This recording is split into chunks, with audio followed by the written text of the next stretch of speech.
Modern Tamil Nadu பார்வையாளருக்கு வணக்கம். இன்னைக்கு வெளியுறவுத்துறை அமைச்சர் ஜெய்சங்கர் ஒன்று சொல்லியிருக்காரு. என்னன்னா, இந்திய மக்களை காப்பாற்றுவதற்காக எந்த எல்லைக்கும் போக தயார் அப்படின்னு சொல்லி பேசியிருக்கிறாரு. ஆனால் என்னன்னா நமக்கு கிட்டத்தட்ட தெரியும், ஒரு 60 தடவைக்கு மேலே டொனால்டு ட்ரம்ப் நான் தான் இந்தியா பாகிஸ்தான் போரையே நிப்பாட்டினேன் அப்படின்னு சொன்னார். சரி, டொனால்டு ட்ரம்ப் தான் அதை சொல்லியிருக்காரு. பார்த்தோன்னா போன பார்த்தா சீனாவிலேருந்தே சொல்லியிருக்காங்க, நாங்கள் தான் இந்தியா பாகிஸ்தான் போரை நிப்பாட்டினோம் அப்படின்னு சொல்லி கடைசியில் யார் தாயா இந்த கரகாட்டக்காரன் யார் வச்சுருக்காங்கிற மாதிரி இந்தியா பாகிஸ்தான் போரை யார் நிப்பாட்டினாங்க அப்படிங்கிறது தெரில. ஆக மொத்தம் இந்தியா பாகிஸ்தான் போரை நிப்பாட்டினதுக்கும் மோடிக்கும் இந்த சம்பந்தம் இல்லை என்பதை போல் அமெரிக்கா ஒரு பக்கம் பேசுது, சீனா ஒரு பக்கம் பேசுது. ஆனால் அது குறித்து எந்த விதமான கண்டனமும் தெரிவிக்காமல் ஊர் ஊராக சுற்றி கொண்டிருக்கக்கூடிய உலகம் சுற்றும் வாலிபனாக மோடி இருக்கிறார் அப்படிங்கிறது நம்ம பார்க்கிறோம்.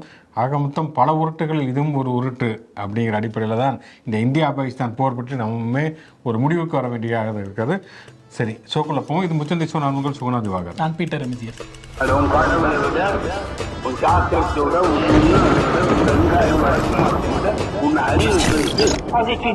ஓகே, இன்றைக்கு ஒரு ஹாட் டாபிக் அப்படின்னு சொன்னோம்னா, கிட்டத்தட்ட 20 ஆண்டுகளுக்கு மேலாக தமிழ்நாடு அரசு ஊழியர்களுடைய மிக முக்கியமான ஒரு கோரிக்கையாக இருந்தது பழைய ஓய்வூதிய திட்டத்தை நடைமுறைப்படுத்த வேண்டும் அப்படிங்கிறது.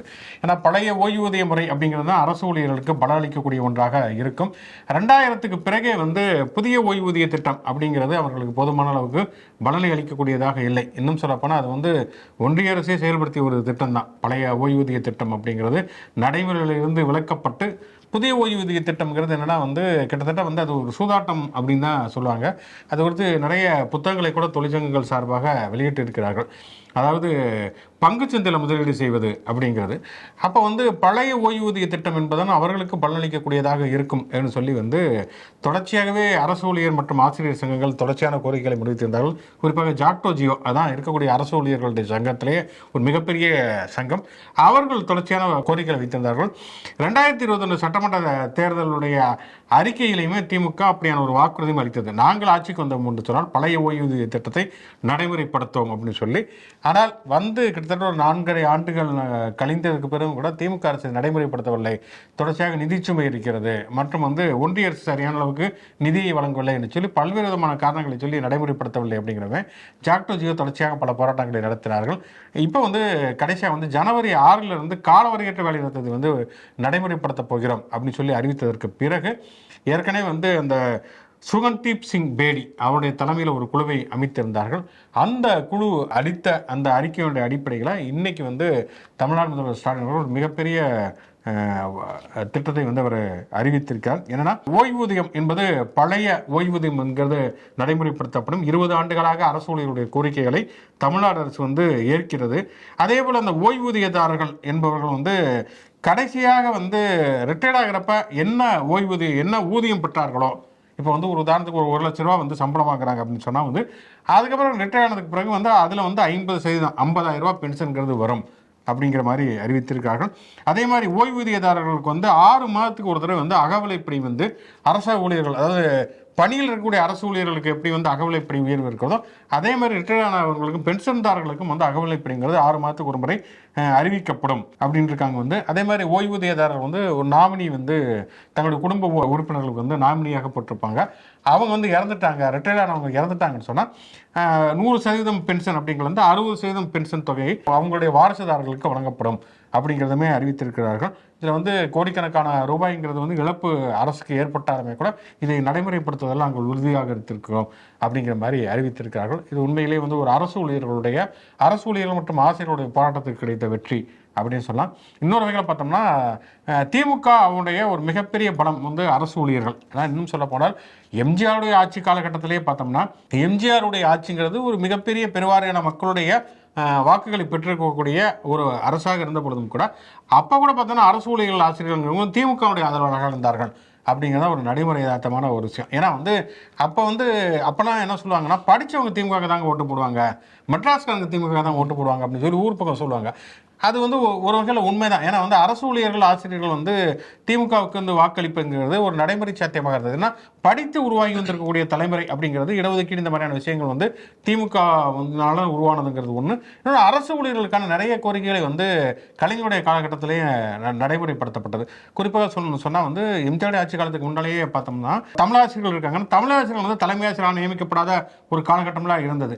தமிழாசிரியர்களும் தலைமை ஆசிரியர் ஆகலாம் என்கிற மாதிரியான ஒரு முதலப்படியான ஜீவப்பட்டவராக கலைஞர் இருந்தார். இப்படி பல விஷயங்கள்னால அரசு ஊழியர்கள் ஆசிரியர்கள் அப்படிங்கிறவங்க வந்து திமுகவுக்கு ஓட்டு போடுவார்கள். தபால் ஓட்டுலாம் பார்த்தீங்கன்னா வந்து ஏடிஎம்கே தான் தேர்தலில் ஜெயிச்சிருக்கு, எம்ஜிஆர் தான் வந்து ஜெயிச்சிருப்பார்.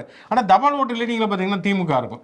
அப்படி இருக்கக்கூடிய சூழலில் திமுகவோட மிகப்பெரிய வாக்கு வங்கியாக இருந்த அரசு ஊழியர்கள் ஆசிரியர்கள் இந்த வாக்குறுதியை வந்து திமுக நிறைவேற்றவில்லை என்று சொல்லி அதிருப்தியில் இருந்தார்கள், தொடர்ச்சியான போராட்டத்தில் இருந்தாங்க. அப்படிங்கிறப்ப வரப்போகக்கூடிய 2026 தேர்தலில் அவங்களுடைய வாக்குகள் என்னவா, யாருக்கு போகும், அது வந்து அதிமுகவுக்கு போகுமா, விஜய்க்கு போகுமா, யாருக்கு போகும் அப்படிங்கிற மாதிரியான ஒரு கேள்வியெல்லாம் இருந்த பொழுது இப்போ அதற்கான ஒரு முற்றுப்புள்ளியை வந்து ஸ்டாலின் வைத்திருக்காரு அப்படின்னு சொல்லலாம். இப்போ மறுபடியும் அரசு ஊழியர்கள் மற்றும் ஆசிரியருடைய வாக்கு வங்கிங்கிறது திமுகவுக்கு என்பது உறுதி செய்யப்பட்டிருக்கிறது. இதை தாண்டியும் பல பேர் போராடி கொண்டிருக்கிறார்கள். செவிலிகள் போராடி கொண்டிருக்கிறார்கள், இடைநிலை ஆசிரியர்கள் போராட்டம் செய்து கொண்டிருக்கிறார்கள், தூய்மை பணியாளர்கள் போராடி கொண்டிருக்கிறார்கள். இதற்கெல்லாம் தீர்வு கிடைக்குமா, இதற்கும் முற்றுப்புள்ளி வைத்து தன்னுடைய வாக்கு வங்கியை இன்னும் பலப்படுத்திக் கொள்வாரா ஸ்டாலின் என்கிற கேள்வி ஒரு பக்கம் இருந்தாலுமே கூட இந்த அரசு ஊழியர் மற்றும் ஆசிரியருடைய போராட்டத்திற்கான ஒரு வெற்றி என்பது திமுகவுக்கு வகையில் கெயின் வித் கெயின் அப்படிங்கிற மாதிரியான ஒரு விஷயமாக இருக்கிறது என்றே நம்ம சொல்லலாம். நீங்க சொன்ன மாதிரி நிறைய முக்கியமான அறிவிப்புகள் அதில் சொல்லியிருக்கிறாங்க. அதில் ரொம்ப முக்கியமானதுன்னு சொல்லி பார்த்தோம்னா அந்த அரசு ஊழியர்களோட திருமணத்துக்கான முன்பணம் அப்படிங்கிறது 10,000 இருந்துட்டு இருந்துச்சு, அதை 5 லட்சமா உயர்த்தி இருக்கிறாங்க. மிகப்பெரிய உயர்வு. ஏன்னா இன்னைய காலகட்டத்தில் கல்யாணத்துக்கு 10,000 வச்சுக்கலாம், அட்வான்ஸாக எதுவுமே பண்ணியிருக்க முடியாது. அது ஒரு மிகப்பெரிய அறிவிப்பாக இருக்குது. அதோட வெளிப்பாடு தான் எல்லாருமே ரொம்ப கொண்டாட்ட மனநிலையோட இருக்காங்க. அரசு ஊழியர்கள் எல்லாமே வந்து ஸ்வீட் கொடுத்து கொண்டாடிட்டு தமிழ் அரசை பாராட்டிட்டு இருக்கிறாங்க. ஓவராலா வந்து கவர்மெண்ட் எம்ப்ளாயிஸை வந்து ஓரளவுக்கு பிடிச்சிட்டாங்க. அதே போல இறந்த பணியில் இருக்கும் பொழுது இறந்தால் கொடுக்கப்படக்கூடிய பணமெல்லாம் வந்து பல மடங்கு வந்து அதிகரிக்கப்படுகிறது அப்படின்னு சொல்லி பலவிதமான சலுகைகள் அறிவிக்கப்பட்டிருக்கின்றன. அப்படிங்கிறது ஏன்னா ஒரு காலத்தில் வந்து என்னன்னா வந்து அரசு உத்தியோகத்தை நோக்கி தான் எல்லாருமே போய் கொண்டிருந்தார்கள். காசுனாலும் கவர்மெண்ட் காசு அப்படிங்கிற ஒரு நம்பிக்கை இருந்தது. பின்னால் அந்த பென்ஷனாக இல்லைங்கிறப்ப தான் என்னப்பா கவர்மெண்ட் உத்தியோகம் ஐடியில் அதை விட அதிகமாக கிடைக்குது அப்படிங்கிற மனநிலை இருந்ததெல்லாம் பார்க்குறோம். ஆனால் இன்னைக்கும் கூட வந்து ஒரு டிஎன்பிசி எக்ஸாமுக்காக தனியாக படிப்பது அப்படிங்கிற நடைமுறை வந்திருக்கிறதுங்கிறத நம்ம பார்க்கிறோம்.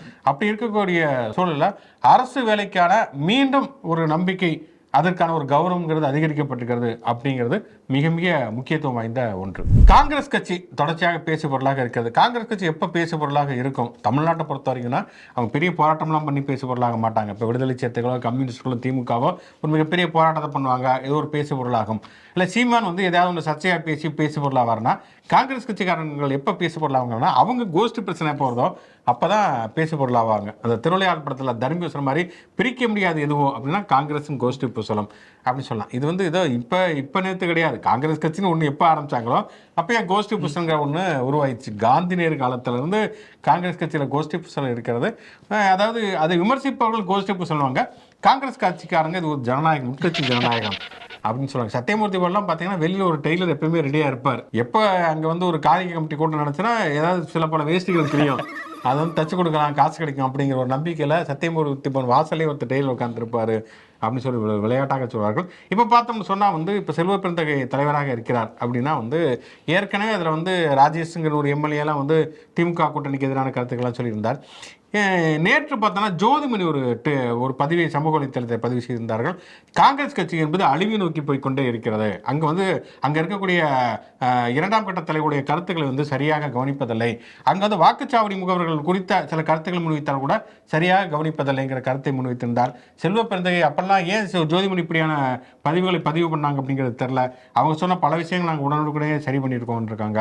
மாணிக் தாகூருமே ஜோதிமணியுடைய கருத்துக்களை எதிரொலித்திருந்தார் அப்படிங்கிறத நம்ம ஒரு பக்கம் பார்க்குறோம். இன்னொரு பக்கம் பார்த்தோன்னா திமுக கூட்டணியே வேணாம், நாங்கள் வந்து தாவேக்காக்கு போகிறோம் அப்படிங்கிற மாதிரியான சில கருத்துக்களுமே பிரவீன் சக்கரவர்த்தி அப்புறம் ராஜேஷ் போன்றவர்களும் சொன்னார்கள். அதற்கு ஒரு முற்றுப்புள்ளி இப்போ வந்து காங்கிரஸ் கட்சியினுடைய கூட்டணிக்காக வந்து கூட்டணி பேச்சுவார்த்தைக்காக நியமிக்கப்பட்டிருக்கக்கூடிய இந்த மேலிட பொறுப்பாளர் கிரீஷ் ஜோனகர் தெரிவித்திருக்கார். என்னன்னா வந்து தாவேக்காவோடு காங்கிரஸ் பேச்சுவார்த்தை நடத்துகிறது என்பது மிகப்பெரிய வதந்தி, அப்படிலாம் நடக்கவே கிடையாது. திமுகவோட தான் நாங்கள் கூட்டணி பேச்சுவார்த்தை நடத்தி கொண்டே இருக்கிறோம். அதில் வந்து மிக விரைவில் வந்து கூட்டணி பேச்சுவார்த்தைங்கிறது உறுதி செய்யப்படும், முடிவுக்கு வரும் அப்படிங்கிற ஒரு விஷயத்தையுமே அவர் சொல்லி இருக்கிறார். ஆமாம், ஏன்னா தொடர்ந்து வந்து அது யாரோட பிளேன் தெரியல, டிவிகே சைட்லேருந்து பண்ணுறாங்களா காங்கிரஸ் சைட்லேருந்து பண்ணுறாங்களான்னு சொல்லிட்டு கூட்டணின்னு சொல்லிட்டு ஒரு பம்மாத்து காட்டிக்கிட்டே இருந்தாங்க. அதுக்கெல்லாம் முற்றுப்புள்ளி வைக்கிற மாதிரியே சொல்லியிருக்காங்க. இன்ஃபேக்ட் வந்து அது வெறும் வதந்தி தான், டிவிகே கூட கூட்டணின்றது அதில் எந்த உண்மையும் இல்லை அப்படிங்கிற மாதிரி தான் அடிச்சு சொல்லியிருக்காரு. திமுக காங்கிரஸ் கூட்டணி தான் வந்து வலுவாக இருக்க போது அதுக்கான தொகுதி பங்கீட்டில் தான் இருக்கிறோம் அப்படின்லாம் சொல்லிட்டு இருக்காங்க. 5000 வரைக்கும் விருப்ப மனுக்கள் பெறப்பட்டிருக்கு அப்படின்னு சொல்கிறாங்க. எத்தனை தொகுதி கொடுக்க போகிறாங்க, எந்த தொகுதி கொடுக்க போகிறான்றதெல்லாம் இனிமேல் தான் தெரிய வரைக்கும். பட் இது வரைக்கும் 5000 விருப்ப மனுக்கள் பெறப்பட்டிருக்கு அப்படிங்கிற ஒரு தகவலையும் சொல்லியிருக்காரு. 5000 விருப்பம் மனுங்கன்னா ஒரு 500 கோஷ்டியில இருந்து வந்திருக்கும் அப்படின்னு தோன்றுகிறது. அதனால வந்து இப்போதைக்கு வந்து திமுக காங்கிரஸ் கூட்டணி என்பதுமே உறுதி செய்யப்பட்ட ஒன்றாக இருக்கிறது. அதனால வந்து அவங்க வெளியில் வந்துருவாங்க, இவங்க வெளியில் வந்துருவாங்க என்பது வெறுமனே ஒரு இலவு காத்த கிளியினுடைய கனவுகளாக மட்டும்தான் இருக்கும் அப்படிங்கிறது மீண்டும் ஒரு முறை உறுதி செய்யப்பட்டிருக்கிறது அப்படின்னு சொல்லலாம். நேற்று இந்த சுசீந்திரம் கோயிலில் வந்து தேரோட்டம், அந்த தேரோட்டத்தை வந்து தொடங்கி வைப்பதற்காக இந்து சமய அறநிலைத்துறை அமைச்சர் சேகர் பாபுவும் அப்புறம் கன்னியாகுமரியில் இருக்கக்கூடிய அமைச்சர் மனோ தங்கராஜும் போயிருந்தார்கள். அப்போ வந்து என்னன்னா அங்கே இருக்கக்கூடிய இந்து முன்னணிக்காரர்கள், ஆர்எஸ்எஸ்காரர்கள் அங்கே வந்து, அதாவது பொதுவாக வந்து கோயில் தேரோட்டம்னா வந்து அரோகரா கோஷம், கோவிந்தா கோஷம், இல்லை அந்த மாதிரி ஏதாவது போடுவாங்கல்ல, ஓம் அந்த மாதிரி ஏதாவது போடுவாங்க. இவங்க அங்கே போய் பாரத் மாதா கி ஜே, சாவர்கருக்கு ஜே அப்படின்னு சொல்லி கோஷம் போட்டிருக்கார்கள். சேகர்பாபு வந்து பயங்கர கிடப்பாய், நீ சோறு தான் திங்கிறியா? கரெக்டான ஒரு கேள்வி அவர் கேட்டிருக்காரு. கோயில் திருவிழாவில் வந்து கோயில் திருவிழானா அங்கே வந்து ஒரு பக்தி சார்ந்த முழக்கங்களை எழுப்புவதை தாண்டி உன் கட்சியோட கோஷத்தால் இங்கேயும் எழுப்புகிறங்கிற ஒரு மிக முக்கியமான ஒரு கேள்வியை எழுப்பி இருக்கிறார். சாவர்கருக்கும் இந்த கோயிலுக்கு என்ன சம்பந்தம்? முதல்ல சாவர்கருக்கு இந்தியாவுக்கு என்ன சம்பந்தம் இருக்கிறது? சாவர்கர் சுதந்திர போராட்டத்தில் ஈடுபட்டு அந்தமான் சிறையில் இருந்து அதுக்கப்புறமேல் வந்து பல முறை வந்து மன்னிப்பு கடிதத்தை எழுதி கொடுத்து கடைசியில் வந்து பிரிட்டிஷ்காரர்கள் கொடுத்த பென்ஷனில் வந்து உயிர் வாழ்ந்தவர் சாவர்கர். அதுக்கப்புறம் வெளியில் வந்ததற்கு பிறகு வந்து முஸ்லீம்கள் தான் நம்முடைய எதிரிகள் அப்படின்னு சொல்லிட்டு வந்து ஒரு அதிகாரியை, ஆங்கிலேய அதிகாரியை வந்து ஆங்கிலேய அரசாங்கத்துக்கு வந்து ஒரு உளவு குறிப்பு எழுதுகிறார். சாவர்கர் தான் வந்து அந்த இந்து இளைஞருடைய கோபத்தை நம்ம பக்கம் திருப்பாமல் பாதுகாத்தவர், முஸ்லீம்கள் பக்கம் திருப்பியவர் அப்படின்னு சொல்லி எழுதியிருந்தார். காந்தியினுடைய படுகொலையில் வந்து சாவர்கர் மீது வந்து குற்றப்பத்திரிகை தாக்கல் செய்யப்பட்டது. பின்னால் அவர் விடுவிக்கப்பட்டாலுமே கூட கோட்ஸை அவர் காட்டி கொடுக்கல. ஆனால் பின்னால் வந்து சாவர்கருடைய மரணத்துக்கு பிறகு நியமிக்கப்பட்டிருக்கூடிய கமிஷன் காந்தியுடைய படுகொலையில் சாவர்கருக்கு மிக முக்கியமான தொடர்பு இருக்கிறது அப்படின்லாம் சொன்னது. அப்படிப்பட்ட சாவர்கருக்கு வந்து ஜே போட்டிங்க வந்துன்னா அப்புறமேல சேகர்பாபு கேட்க தானே செய்வார். உடனே வந்து பிஜேபிக்காரங்களாம் வந்து சேகர்பாபு எல்லாம் ரியாக்ட் பண்ணலாமா, அமைச்சர் வந்து சோறு திங்கிறியா அப்படின்னு கேட்கலாமா, நாங்கள் இந்த காலத்தில் சோறு சாப்பிட்டோம் அப்படின்னு சொல்லிட்டு அவர்கள் வந்து கொந்தளித்து கொண்டிருக்கார்கள்.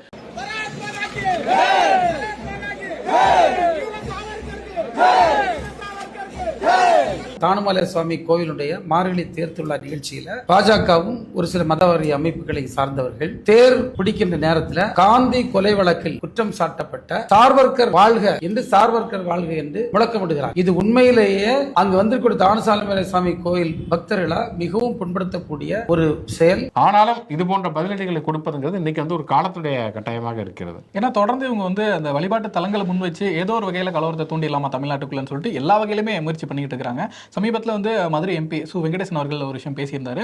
கடந்த ஒரு 5 வருஷத்தில் பார்த்தோம்னா நீதிமன்றத்தில் இது வரைக்கும் ஒரு 30 வழக்குகள் இந்த வழிபாட்டு தலங்கள் சம்பந்தப்பட்டுமே மட்டுமே வந்து எழுப்பப்பட்டிருக்குது. அதில் கடந்த வருஷம் மட்டும் 18 வழக்குகள் இருக்கு. எல்லாமே ஒரே பேட்டர்ல இருக்கு. என்ன பண்றாங்க அப்படின்னு சொல்லி பார்த்தோம்னா, ஒரு மசூதி இருக்க இடத்த சூஸ் பண்ணிக்கிறாங்க.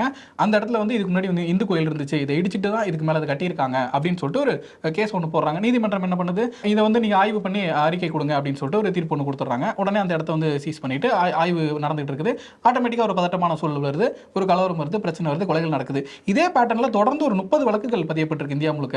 அதை தான் வந்து இவங்க வந்து திருப்பரங்குன்றத்திலையும் ட்ரை பண்ணாங்க அப்படிங்கிற ஒரு விஷயத்தை சொல்லியிருந்தாரு. அந்த அடிப்படையில் தான் இந்த விஷயமே கனெக்ட் பண்ணி பார்க்க வேண்டியதாக இருக்குது. ஏதோ ஒரு வகையில் வந்து வழிபாட்டு தலங்களுக்குள்ள சின்ன சின்ன பிரச்சனைகளை மூட்டி பாத்தீங்களா இந்துக்களுக்கு பாதுகாப்பு இல்லை, பாத்தீங்களா இந்துக்களை திட்டுறாங்க அப்படிங்கிற மாதிரி ஏதோ ஒன்று பண்ண ட்ரை பண்ணிட்டே இருக்காங்க. பட் இங்க இருக்கக்கூடிய நம்மளுடைய தலைவர்கள், அமைச்சர்கள் வந்து அது சரியான முறையில் ஹேண்டில் பண்ணியிருக்காங்க அப்படிங்கிறதுனால வந்து அது பெரிய அளவில் பிரச்சனையாக மாறலங்கிறத நம்ம புரிஞ்சுக்கிறோம். திருப்பரங்குன்றத்திலையும் பார்த்தோம் அப்படின்னு சொன்னா வந்து திருப்பரங்குன்றம் இஷ்யூவை பொறுத்த வரைக்கும் கொஞ்சம் முன்னாடி போறோம், கொஞ்சம் பின்னாடி போறவங்க மாதிரியான சூழலை தான் பார்க்கிறோம்.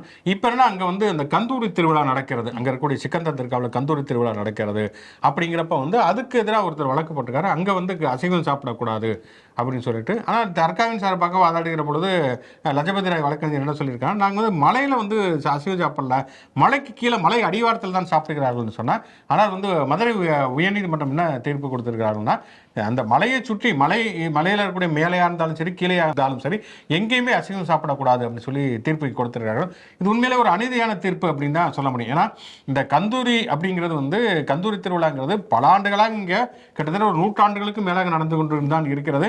அங்கே வந்து இஸ்லாமியர்கள் வந்து அங்கே போய் அசைவம் சாப்பிட்றது அங்கே இருக்கக்கூடிய உள்ளூர் மக்கள் எந்த விதமான மறுப்பையும் தெரிவித்ததே கிடையாது. இவங்க பாட்டுக்கு போய் திருப்பரங்குன்றத்தில் வந்து சாமி கும்பிட்டு இருப்பாங்க, இவங்க வந்து கந்தூரி விழா நடத்தி இவங்க அசைவம் சாப்பிட்டு இருப்பாங்க. ஏன்னா அது இருக்கக்கூடியது ஒரு பகுதி, இது இருப்பது ஒரு பகுதி. திருப்பரங்குன்றம் மலையே ஒட்டுமொத்தமாக வந்து அசைவமே சாப்பிடக்கூடாது என்று சொல்வது எந்த விதத்தில் நியாயம் கிடையாது. எந்த விதத்தில் நியாயம் அப்படின்னு சொல்லவே முடியாது. ஏன்னா வந்து இப்போ வந்து இந்துத்துவவாதிகள் தான் வந்து அதை வந்து வேணும்னே வந்து அங்கே வந்து திருப்பரங்குன்றத்தில் வந்து திருப்பரங்குன்றத்தில் வந்து முருகன் இருக்காரு, அதனால வந்து அங்கே வந்து அசைவம் சாப்பிடக்கூடாது, நாங்கள் போய் அங்கே தான் தீபத்தை ஏற்றுவோம்ங்கிற பிரச்சனை பண்ணிக்கிற பொழுதுதான் அது ஒரு பிரச்சனையாக மாறுகிறதுங்கிறத பார்க்குறோம். எல்லா இடங்களுமே இந்த தீபத்தை வைத்து அவர்கள் பிரச்சனை செய்கிறார்கள். இப்போ திண்டுக்கல்ல பார்த்தீங்கன்னா, திண்டுக்கல்ல ஒரு மலைக்கோட்டை இருக்கிறது, மலைக்கோட்டை மேலே ஒரு கோயில் இருக்குது. கோயிலில் சாமி சிலையெல்லாம் எதுவுமே கிடையாது. அங்கே வந்து பார்த்தோம்னு சொன்னால் இங்கே நாங்கள் வந்து தீபம் ஏற்ற போகிறோம் அப்படின்னு சொல்லிட்டு கிட்டத்தட்ட வந்து அங்கே வந்து முறியடிக்கப்பட்டு விட்டது. ஆனால் என்ன சொல்லுவாங்கன்னா வந்து திப்பு சுல்தான் உருட்டி விட்டார் சாமி சிலையை, அதுதான் கீழே இருக்கக்கூடிய அபிராமி அம்மன் கோயில் அப்படின்னு சொல்லுவாங்க. வந்து என்னன்னா வந்து அங்கே திப்பு சுல்தான் வந்து ஒரு கோட்டையை உருவாக்கி விட்டாங்கிறப்ப அங்கே சாமி கும்பிடுங்கிற பேரில் எதிரிகள் உளவாளிகள் வருவார்கள் அப்படிங்கிறதுக்காக மாற்றி இருக்கலாம், அது வேற விஷயம். ஆனால் ஒரு வரலாற்றில் எப்பயோ நடந்த ஒரு விஷயத்தை வைத்துக்கொண்டு இப்போ வந்து அது கலவரத்துக்கு உண்டாக்குவதுங்கிறது மிக மிக கண்டிக்கத்தக்கது. ஏன்னா வந்து வழிபாட்டு தளத்தினுடைய சட்டம் என்ன சொல்லுங்கன்னா, கடைசியாக இது வந்து சுதந்திரம் அடைந்ததற்கு பிறகு 1947க்கு பிறகு 47க்கு பிறகு என்ன நிலைமை இருக்கிறதோ அதுதான் தொடர வேண்டும் என்பதுதான் இந்திய வழிபாட்டு தளத்தினுடைய சட்டமாக இருக்கிறது. ஆனால் இந்துத்துவவாதிகள் அதை தொடர்ச்சியாக செய்து கொண்டே இருக்கிறார்கள். ஆனால் நீதிமன்றங்களும் கூட இந்த அரசியலமைப்பு சட்டத்தை பற்றி எந்த விதமான கவலையும் இல்லாமல் அவர்கள் வந்து தான் தோண்டித்தனமாக தீர்ப்புகளை வழங்குவதையும் நடைமுறையில் பார்க்கிறோம். இப்போ என்ன, இப்போ திருப்பதி கோயிலில் வந்து எங்கேயுமே வந்து அசைவம் சாப்பிடக்கூடாதுன்னா அது திருப்பதி கோயில், அது அதனுடைய வருமானம் அங்கே இருக்கக்கூடியது தான். திருப்பதி கோயில் அந்த நகரத்துக்குள்ளே ஆந்திராக்குள்ளே யாரும் சாப்பிடக்கூடாதுங்கிற எவ்வளோ பெரிய அபத்தமோ அதே மாதிரி வந்து மலையடிவாரத்திலையும் அசைவம் சாப்பிடக்கூடாதுங்கிறது எந்த வகையில் ஏற்கத்தக்கது அப்படிங்கிற கேள்வி மிக முதன்மையான ஒரு கேள்வி அப்படின்னே சொல்லலாம். தொடர்ந்து இவங்க அந்த நம்பிக்கை அப்படிங்கிற விஷயத்தை மட்டும் வச்சுக்கிட்டு எந்த அடிப்படை ஆதாரமும் இல்லாமல் வரலாற்று தர்க்கங்கள் எதுவுமே இல்லாமல் அந்த நம்பிக்கைக்கு வந்து கோர்ட்டில் போயிட்டு ஒரு சட்டப்பூர்வமான அங்கீகாரம் வாங்கிட்டு வந்துட்டு அடுத்த கட்ட வேலைகள் நடந்துகிட்டு இருக்காங்க அப்படிங்கிறத இந்த பேட்டர்னில் இருக்கிறதையும் பார்த்துட்டு இருக்கோம். நீங்கள் சொன்ன மாதிரி நீதிமன்றமும் அதுக்கு துணை போயிட்டு இருக்கு அப்படிங்கிறது ஒரு கண்டிக்கக்கூடிய விஷயமா தான் இருக்கு. நீங்கள் அந்த திருப்பரங்குன்றத்தில் ஒரு 20 கிலோமீட்டர் தள்ளி போனீங்கன்னா பாண்டி கோயில் இருக்குது. முஸ்லீம்கள் கிடையாது, இந்துக்களே அங்கே வந்து காது குத்துவாக இருக்கட்டும், எதுவாக இருக்கட்டும் வந்து அல்லது தங்களுடைய பிரார்த்தனையாக இருக்கட்டும் கடா வெட்டி வந்து விருந்து போடுவதுங்கிறது ஒரு இயற்கையான ஒரு நடைமுறையாகத்தான் இருக்கிறது. அதையும் ஒரு பக்தியோட ஒரு பகுதியாக தான் பார்க்கப்படுகிறது. அப்படி இருக்கக்கூடிய ஒரு சூழலை இந்த மாதிரியான அபத்தமான தீர்ப்புகள்ங்கிறது இந்துத்துவவாதிகளுக்கு தான் வலு சேர்ப்பதாக இருக்கிறது. கடைசியாக ஒரு விளையாட்டு செய்தியோட முடிப்போம். ஓ பன்னீர்செல்வம் அவர் அப்பப்போ பேட்டி கொடுக்காரு, பேட்டி மட்டுமே கொடுத்து கொண்டிருக்காரு. அவர்கிட்ட இருந்த பல பேர் விலகி போயிட்டாங்க. இப்போ பார்த்தோம்னா கடைசியாக ஜேசிடி பிரபாகர் அவர் நேற்று விஜயை சந்தித்து தாவேக்காவிடம் சேர்ந்து விட்டார். விஜய் வந்து கட்சியில் சேரப்ப மட்டும் தான் சந்திக்கிறார் தவிர அதுக்கப்புறமேல அவர் பாட்டுக்கு ஒரு மூலமாக வந்து முடங்கி போயிடறாரு. அதுக்கப்புறம் அவர் எங்கேயுமே பார்க்க முடிவதில்லை அப்படிங்கிறத நம்ம பார்க்கலாம். இன்றைக்கெல்லாம் பார்த்தோன்னா செங்கோட்டையன் கல்யாணத்துக்கு போயிருக்காரு. என்னை வந்து அரை மணி நேரம் என்னை சுற்றி வளர்த்து செல்ஃபி எடுத்தாங்கிறத பெருமையாக பேசிக்கிட்டு இருக்காரு. அவர் ஜெயலலிதாவுடைய அமைச்சராக இருந்தார். எம்ஜிஆருடைய ஆட்சி காலகட்டங்களில் வந்து மிக முக்கியமாக அதிமுக வளர்த்தெடுத்தவர்கள் இருந்தார். அதெல்லாம் அவருக்கு பெருமை இல்லை. செல்ஃபி எடுக்கிறாங்கிறது ஒரு பெருமையாக பேசக்கூடிய ஒரு சூழலில் இருக்கும். அது ஒரு பக்கம் இருக்கட்டும். ஓபிஎஸ் வந்து பேட்டி கொடுத்துருக்காரு, வந்து நாங்கள் வந்து தேசிய ஜனநாயக கூட்டணி விட்டு வழங்கி வந்துட்டோங்க, அப்புறம் எங்கள் அமித்ஷா போய் சிந்திச்சிங்க, நான் தமிழ்நாட்டு அரசியல் நிலவரத்தை பற்றி அவர்கிட்ட சொல்ல போனேன் அப்படிங்கிறாரு. வந்து தேசிய ஜனநாயக கூட்டணியில் இல்லையே, நீங்கள் எதுக்கு அமித்ஷாவை சந்திக்க போனீங்கன்னா இப்போ யார் அமித்ஷாவோட கூட்டணியில் இருக்காங்க யார் இல்லை அப்படிங்கிற ஒரு குழப்பத்தில் தான் இருக்கிறது. இப்படி பல்வேறு விதமான கேலிக்கூத்துகள் மத்தியில் தான் தமிழ்நாடு அரசியல் போய்கொண்டு இருக்கிறது. எலெக்ஷன் நெருங்க இன்னமும் பல ஒரு வினோதமான சம்பவங்கள் அரங்கேறலாம், பல யாருமே எதிர்பாராத பல விதமான ஆச்சரியமான சம்பவங்கள் அரங்கேறலாம். அதெல்லாம் பொறுத்திருந்து பார்ப்போம். தொடர்ந்து இது போன்ற பல்வேறு விதமான செய்திகளை உரையாடுவதற்கும் விவாதிப்பதற்கும் வானம் தமிழ்நாடு யூடியூப் சேனலோடு தொடர்ந்து தொடர்புகள். புச்சின் ஷோ லைக் பண்ணுங்கள், கமெண்ட் பண்ணுங்கள், சமூக வலைத்தளங்களில் அதற்கான ஆதரவுகளை கொடுங்கள், இந்த வீடியோக்களை பகிருங்கள் என்று சொல்லி மீண்டும் ஒரு நிகழ்ச்சி சந்திப்போம். நன்றி.